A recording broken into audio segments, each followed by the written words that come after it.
നമ്മുടെ ഈ ശരീരം ശാശ്വതമല്ല. അത് ഏത് നിമിഷവും നശിക്കാവുന്നതാണ്. എത്രയോ ജന്മങ്ങൾക്ക് ശേഷം കിട്ടുന്നതാണ് മനുഷ്യജന്മം. മൃഗതുല്യം ജീവിച്ച് അത് പാഴാക്കിയാൽ പിന്നെയും കൃമികീടങ്ങളായി ജനിക്കേണ്ടി വരും. അമ്മയുടെ ഈ വാക്കുകൾ ചിന്തയിൽ ദീപം തെളിയിക്കട്ടെ.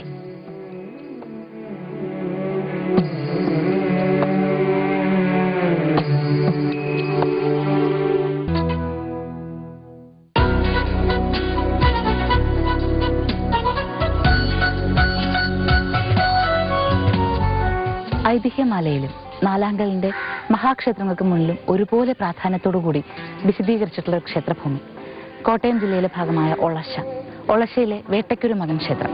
ഹരിവരാസനം സ്വാമി വിശ്വമോഹനം ഹരിദീശ്വരം ആരാധ്യ പാദുകം ഹരിവിവർദ്ധനം സ്വാമി നിത്യനർത്തനം ഹരിഹരാത്മജം സ്വാമി ദേവമാശ്രയേ ഹരിഹരാത്മജം സ്വാമി ദേവമാശ്രയേ. കോവിലകങ്ങളുമായി ബന്ധപ്പെട്ടാണ് വേട്ടക്കരൻ പ്രതിഷ്ഠ സാധാരണ ഉണ്ടാകാറ്. എന്നാൽ അതിൽ നിന്ന് വ്യത്യസ്തമായി ഒരു വേട്ടക്കര പ്രതിഷ്ഠ ഇവിടെ ഉണ്ടായി വന്നതിന്റെ ഐതിഹ്യമാണ് നാം ഇതുവരെയും പറഞ്ഞത്. ഇനി പറയുമ്പോൾ നമുക്ക് ധർമ്മശാസ്ത്ര സങ്കല്പവുമായി ബന്ധപ്പെടുത്തി എങ്ങനെയാണ് ശാസ്താവും വേട്ടക്കര മകൻ എന്ന സങ്കല്പവും ഒന്നാണ് എന്ന് വന്നത് എന്ന് വീണ്ടും കുറേയേറെ വിശകലനം ചെയ്ത് നോക്കാനുണ്ട്. അതിനൊരു പ്രധാന കാരണം രണ്ടുപേരുടെ കയ്യിലും ആയുധം അമ്പും വില്ലും ഉണ്ട് എന്നുള്ളതാണ്.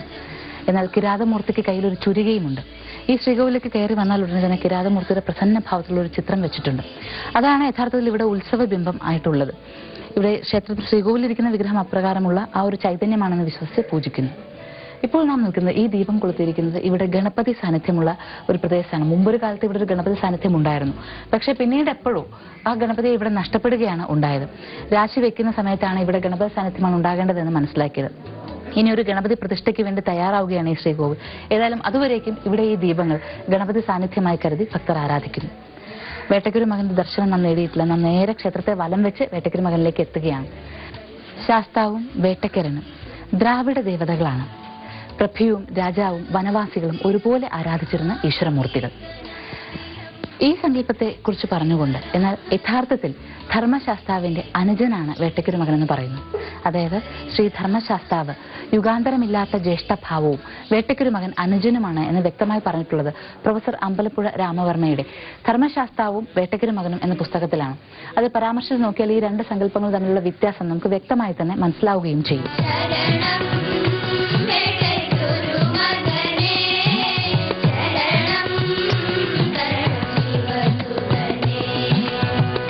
ശരണം വേട്ടയ്ക്കൊരു മകനേ ശരണം തരണം ശിവസുതനേ.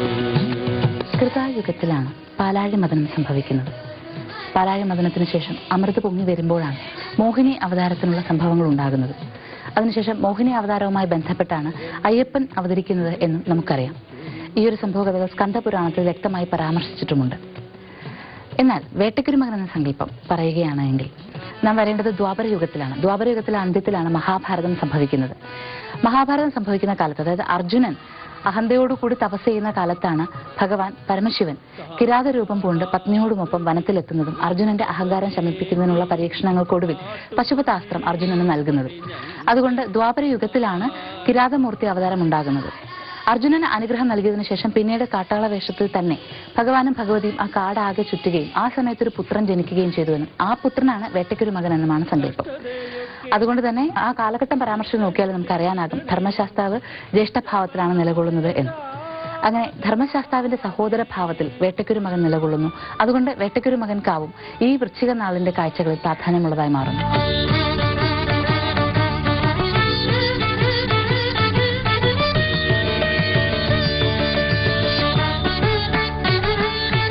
കിഴക്കോട്ട് ദർശനമായി നിലകൊള്ളുന്ന വേട്ടയ്ക്കൊരു മകൻ, വേട്ടയ്ക്കരൻ, ശിവചൈതന്യമുള്ള മൂർത്തി. ഇവിടെ 3 അടി ഉയരമുള്ള വിഗ്രഹരൂപമാണ് നാം കാണുന്നത്. ഇടതുകാൽ പടിഞ്ഞ് വലതുകാൽ ഊന്നി, വലതുകൈ വലതുകാൽ മുട്ടിന്മേലും ഇടതുകാൽ മുട്ടിന്മേലും ഇരുന്ന് ആ ഒരു ഗാംഭീര്യം നിറഞ്ഞ ഭാവത്തോടു കൂടിയിരിക്കുന്ന വിഗ്രഹ ചൈതന്യം. ആ ദർശന സൗഭാഗ്യമാണ് വേട്ടയ്ക്കരൻ കാവിലെത്തിയാൽ നമുക്ക് ലഭിക്കുക. ഇവിടെ വറനിവേദ്യം വളരെ പ്രസിദ്ധമാണ്. വറനിവേദ്യവും ഇളനീരും ഇവിടെ സമർപ്പിക്കുന്ന ഭക്തന് മനസ്സിൽ ആഗ്രഹിക്കുന്നതെല്ലാം അനുഗ്രഹമായി ചൊരിയും വേട്ടയ്ക്കൊരുമകൻ. അതുകൊണ്ട് തന്നെ ധാരാളം ഭക്തർ സാധാരണ ദിവസങ്ങളിൽ പോലും നന്നേ തിരക്കുള്ള ക്ഷേത്രഭൂമിയാണിത്. ഒളശ്ശേരിയിലെ ഒരു ഗ്രാമഭൂവിലാണ് ഈ ക്ഷേത്രം നിൽക്കുന്നത് എങ്കിലും ഒരുപക്ഷെ ഏറെ പ്രസിദ്ധമല്ല എങ്കിലും ഗ്രാമവാസികൾക്ക് ഏറെ ചൈതന്യമരുന്ന ഈശ്വരമൂർത്തി ആയതുകൊണ്ട് അവരെല്ലാ വൈകുന്നേരങ്ങളിലും ഇവിടെ എത്തി പ്രാർത്ഥിക്കുന്നു. ഈശ്വരന് മുന്നിൽ തങ്ങളുടെ ദുഃഖങ്ങളും ദുരിതങ്ങളും ഏറ്റുപറയുന്നു. അനുഗ്രഹങ്ങളും സമാധാനവും സന്തോഷവും ഏറ്റുവാങ്ങി ഈ ക്ഷേത്രഭൂമിയിൽ സ്വഗൃഹങ്ങളിലേക്ക് മടങ്ങിപ്പോകും.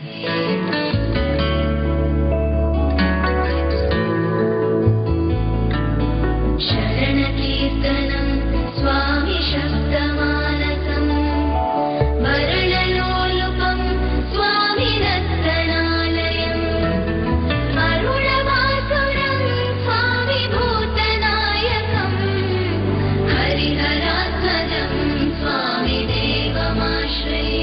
കിരാതമൂർത്തിയായ മഹാദേവനാണ് ശ്രീ വേട്ടയ്ക്കൊരുമകൻ എന്ന സങ്കല്പമുണ്ട്. അതല്ല, ധർമ്മശാസ്താവാണ് എന്ന് സങ്കല്പിച്ച് ആരാധിക്കുന്ന ഗ്രാമക്ഷേത്രങ്ങളുമുണ്ട്.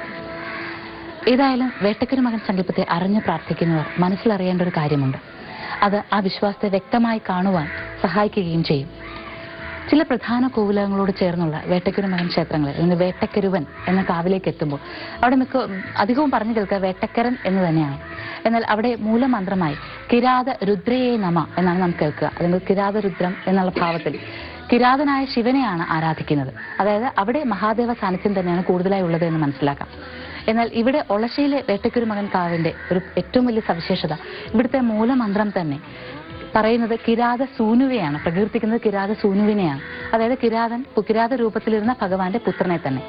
വേട്ടയ്ക്കൊരുമകൻ എന്ന സങ്കല്പത്തിന്റെ എല്ലാ ശ്രേഷ്ഠഭാവവും ഇവിടെ ഒത്തുചേരുന്നുവെന്ന് ഈ ഒരൊറ്റ മൂലമന്ത്രത്തിൽ നിന്ന് നമുക്ക് മനസ്സിലാകും. വില്ലും ശരവുമെടുത്തവനേ എന്നല്ലലകറ്റും ബാലകനെ ശത്രുപീഡയാൽ വലയുവോർക്കേക ശരണദായകൻ നീ തന്നെ. മീനമാസത്തിലെ പൂരം നാളാണ് ഇവിടുത്തെ സവിശേഷമായ ഉത്സവ നാളുകൾ. ആ നാളുകളിൽ ഇവിടെ പൂരനൃത്തം നടത്താറുണ്ട്. പൂരനൃത്തം എന്ന് പറഞ്ഞാൽ മറ്റു ക്ഷേത്രങ്ങളിലും തൃച്ചംബരത്തെ നൃത്തത്തെക്കുറിച്ച് അവിടുത്തെ ക്ഷേത്രഭൂമിയിൽ ദർശിച്ചപ്പോൾ പറഞ്ഞിട്ടുണ്ട്. ചെറുകുന്ന ക്ഷേത്രഭൂമിയിലും ഇത്തരത്തിൽ നൃത്തമുണ്ട്. എന്നാൽ ഇവിടെ മേൽശാന്തി ഏതാണ്ട് 5 കിലോയോളം ഭാരം വരുന്ന പഞ്ചലോഹ വിഗ്രഹം എടുത്തുവെച്ച് നെറുകയിൽ വെച്ച് പ്രത്യേക തരത്തിലൊരു താണ്ഡവ നൃത്തം കളിക്കാറുണ്ട്. ആ താണ്ഡവ നൃത്തം ചെയ്യുന്ന വേളയിൽ പൂജാരി സ്വയം വേട്ടയ്ക്കൊരുമകനായി മാറുന്നു എന്നാണ് സങ്കല്പം. ആ ഒരു വിശേഷ ദിവസത്തിൽ ഇവിടെ എത്തേണ്ടത് തന്നെയാണ്. കാരണം ആ കാഴ്ചകൾ പറഞ്ഞറിയിക്കാനാകാത്തൊരു സവിശേഷതയാണ്. മാർച്ച് മാസത്തിലാണ് സാധാരണ ഈ ഉത്സവം വരിക. ഇത് ഭാരതീയ സംസ്കാരത്തെ അറിയാൻ, കേരളീയ സംസ്കാരത്തെ അറിയാൻ ശ്രമിക്കുന്നവരെല്ലാം തീർച്ചയായും ഒളശ്ശ വേട്ടയ്ക്കൊരുമകൻ കാവിലെ ആ ഉത്സവത്തിൽ സംബന്ധിക്കേണ്ടത് തന്നെയാണ്. ആ ദിവസം മറ്റൊരു സവിശേഷമായ പ്രത്യേകതയുള്ളത് ഇവിടെ പ്രത്യേക രീതിയിൽ കളം വരയ്ക്കാറുണ്ട്. കുറുപ്പന്മാർ കളം വരയ്ക്കുന്നത് എങ്ങനെയെന്നല്ലേ, ഒരു വലിയ തോണി വരച്ചിട്ട് അതിൽ 1-2 ചെട്ടിമാരിരിക്കുന്നതായും അതിന്റെ അമരത്ത് ഭഗവാൻ നിൽക്കുന്നതായും, ഭഗവാൻ എന്ന കിരാതമൂർത്തിയുടെ അതേ രൂപത്തിൽ തന്നെ ഭഗവാൻ നിൽക്കുന്നതായും, ഇരുവശത്തും 2 മുതലകൾ, ചെമ്പനെന്നും കറമ്പനെന്നും പേരുള്ള മുതലകൾ തോണിയെ താങ്ങി നിർത്തുന്നതുമായിട്ടുള്ള ഒരു കളമാണ് വരയ്ക്കാറ്. ഈ ഒരു ഒറ്റ കളം കൊണ്ട് തന്നെ ഈ ക്ഷേത്രത്തിൽ നാം പറഞ്ഞ ഐതിഹ്യം മുഴുവനും സത്യമാണ് എന്ന് തെളിയുന്നു. അങ്ങനെ സവിശേഷമായ വെളിച്ചപ്പാട് ഉറഞ്ഞു തുള്ളുന്നതിലൂടെ തന്നെ ഒരു 1000കണക്കിന് വിശ്വാസ കഥകൾ പറയുവാനാകുന്ന, ഐതിഹ്യങ്ങൾ പറയുവാനാകുന്ന ക്ഷേത്രഭൂമി വേട്ടയ്ക്കൊരുമകൻ കാവ്. വെൺചന്ദ്രക്കല ചൂടുമീശൻ തിരുമകനേ വേട്ടയ്ക്കൊരുമകനേ.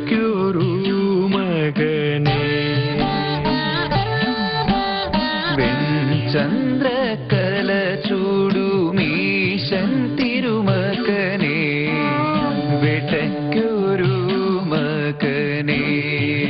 ഈ ക്ഷേത്രഭൂമിയിൽ മുമ്പ് വെളിച്ചപ്പാടുണ്ടായിരുന്നു. വെളിച്ചപ്പാട് ചില പ്രത്യേക അവസരങ്ങളിൽ ഉറഞ്ഞുതുള്ളി അടുത്തുള്ള ചെറുവള്ളൂർ ക്ഷേത്രഭൂമിയിൽ എത്തുകയും അവിടെ ചെന്ന് എനിക്ക് ദാഹിക്കുന്നെന്ന് പറയുകയും ചെയ്യുമായിരുന്നു. ഇങ്ങനെ ചെയ്യുമ്പോൾ ക്ഷേത്രത്തിലുള്ളവർ അപ്പോൾ തന്നെ ശർക്കര കലക്കി പാനകമുണ്ടാക്കി വെളിച്ചപ്പാടിന് കുടിക്കുവാൻ, പാനം ചെയ്യുവാൻ നൽകുമായിരുന്നു.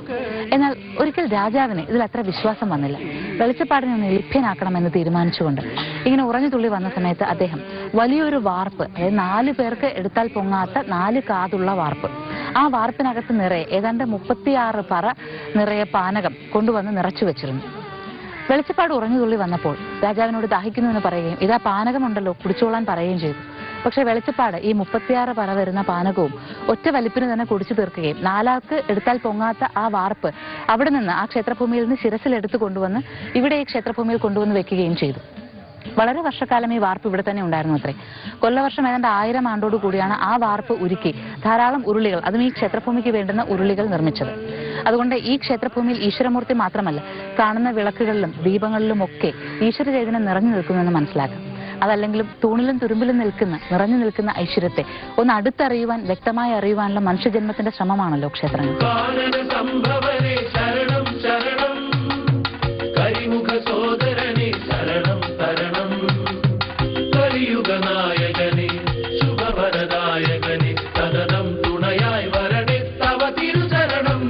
ശിരസിൽ മയിൽപ്പീലി അണിഞ്ഞ് കാർമേഘത്തിന്റെ വർണ്ണമുള്ള, ഇടത് കൈയിൽ അമ്പും വില്ലും വലത് കൈയിൽ ചുരുകയും ഏന്തിയ, കറുത്ത താടി രോമങ്ങളുള്ള വേട്ടയ്ക്കൊരു മകൻ സങ്കല്പത്തിന് മുന്നിൽ പ്രാർത്ഥിച്ച് ക്ഷേത്രത്തിലെ നാലമ്പലത്തിനകത്തെ കാഴ്ചകൾ പൂർത്തിയാക്കി പുറത്തേക്ക് എത്തിയിരിക്കുകയാണെന്ന്. ഈ ഇടത് കൈയിൽ അമ്പും വില്ലും വലത് കൈയിൽ ചുരുകയും എന്ന് പറഞ്ഞല്ലോ. വില്ലാളി വീരനായ വേട്ടയ്ക്കൊരു മകന്റെ ശക്തി ഏറി വന്ന കാലത്ത് ഒരിക്കൽ മഹാവിഷ്ണു ബ്രാഹ്മണ രൂപത്തിൽ വന്നുവെന്നും തന്റെ കയ്യിലുള്ള ദിവ്യമായ ചുരുക, അതായത് ഏറ്റവും യുദ്ധനിപുണതയോടുകൂടി ഒരാൾക്ക് എടുത്തു പെരുമാറാവുന്ന ആയുധമാണ് ചുരുക എന്ന ബോധ്യം വേട്ടയ്ക്കൊരു മകന് നൽകുകയും ആ ചുരുക ആവശ്യപ്പെട്ടപ്പോൾ നൽകാമെന്ന് പറഞ്ഞ് തന്റെ കയ്യിലുള്ള അമ്പും വില്ലും ഇടത് കൈയിലേക്ക് മാറ്റിപ്പിടിച്ചോളാൻ മഹാവിഷ്ണു വേട്ടയ്ക്കൊരു മകനോട് തന്നെ പറഞ്ഞു. അത് ഈ സമയത്ത് അമ്പും വില്ലും മാറ്റിപ്പിടിക്കുകയും ഇടത് കൈയിലേക്ക് മാറ്റിപ്പിടിക്കുകയും വലത് കൈയിൽ ചുരുക ഏറ്റുവാങ്ങുകയും ചെയ്തു. ചുരുക ഏറ്റുവാങ്ങിയതിനു ശേഷം മഹാവിഷ്ണു പറഞ്ഞു, ഇനി നിനക്ക് അമ്പും വില്ലും ഒരിക്കലും പ്രയോഗിക്കാൻ പറ്റില്ല. കാരണം ഇടത് കൈയിൽ അമ്പും വില്ലും പിടിച്ച് എങ്ങനെയാണ്, രണ്ട് കൈ കൊണ്ടല്ലേ അമ്പും വില്ലും പ്രയോഗിക്കാൻ പറ്റുള്ളൂ. അതുകൊണ്ട് പക്ഷേ സവിശേഷമായ ചുരുക നിന്റെ കയ്യിൽ എപ്പോഴും ഉണ്ടാകുമെന്ന്. അങ്ങനെ ആ വില്ലാളി വീരഭാവം ഒന്ന് കുറയ്ക്കാൻ വേണ്ടിയാണ് മഹാവിഷ്ണു ചെയ്തതെന്നാണ് പറയുന്നത്. ഏതായാലും ഇവിടെ ഈ ക്ഷേത്രഭൂമിയിലെത്തിയാൽ വേട്ടയ്ക്കറിന് നേരെ മുന്നിൽ മഹാവിഷ്ണു ചൈതന്യമായ ശ്രീകൃഷ്ണൻ നിലകൊള്ളുന്നുമുണ്ട്. വേട്ടയ്ക്കൊരു മകൻ എന്ന സങ്കല്പത്തെക്കുറിച്ച് പറയുമ്പോൾ നാലമ്പലത്തിനകത്ത് നാം വേട്ടയ്ക്കൊരു മകൻ സങ്കല്പത്തെ കണ്ടു, ശ്രീകൃഷ്ണ ക്ഷേത്രത്തിൽ ശ്രീകൃഷ്ണ ഭാവത്തെയും കണ്ടു. എന്നാൽ രണ്ട് ക്ഷേത്രങ്ങളിലുമായി ഉപദേവതാ മൂർത്തികളായി ഉള്ളത് ധാരാളം അരയാൽ തറകളുണ്ട്. പള്ളിവേട്ട അരയാൽ തറയുമുണ്ട് ഇവിടെ. അതിനോടൊപ്പം നാഗചൈതന്യം, എല്ലാ ദീപങ്ങളാൽ തെളിഞ്ഞു നിൽക്കുന്ന നാഗചൈതന്യവും ഭദ്രകാളി ചൈതന്യവും രക്ഷസിന്റെ സാന്നിധ്യവും ഒക്കെ ഈ ക്ഷേത്രഭൂമിയിൽ ഉപദേവതാ മൂർത്തികളായി വിളങ്ങുന്നുവെന്ന് നാം കാണുന്നു.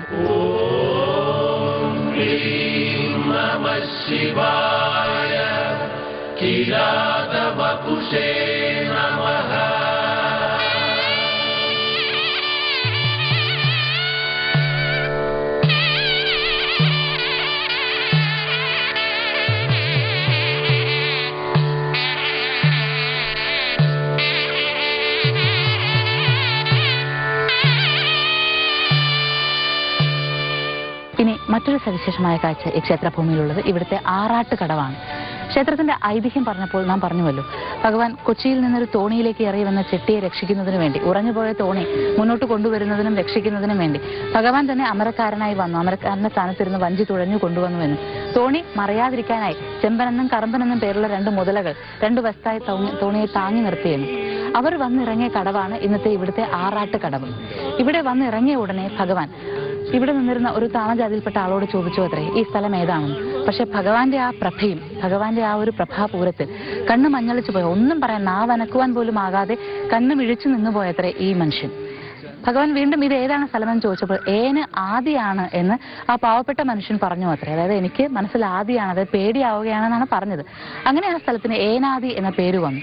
ഇന്നും ഈ ആറാട്ട് കടവ് ഏനാദി എന്നറിയപ്പെടുന്നു.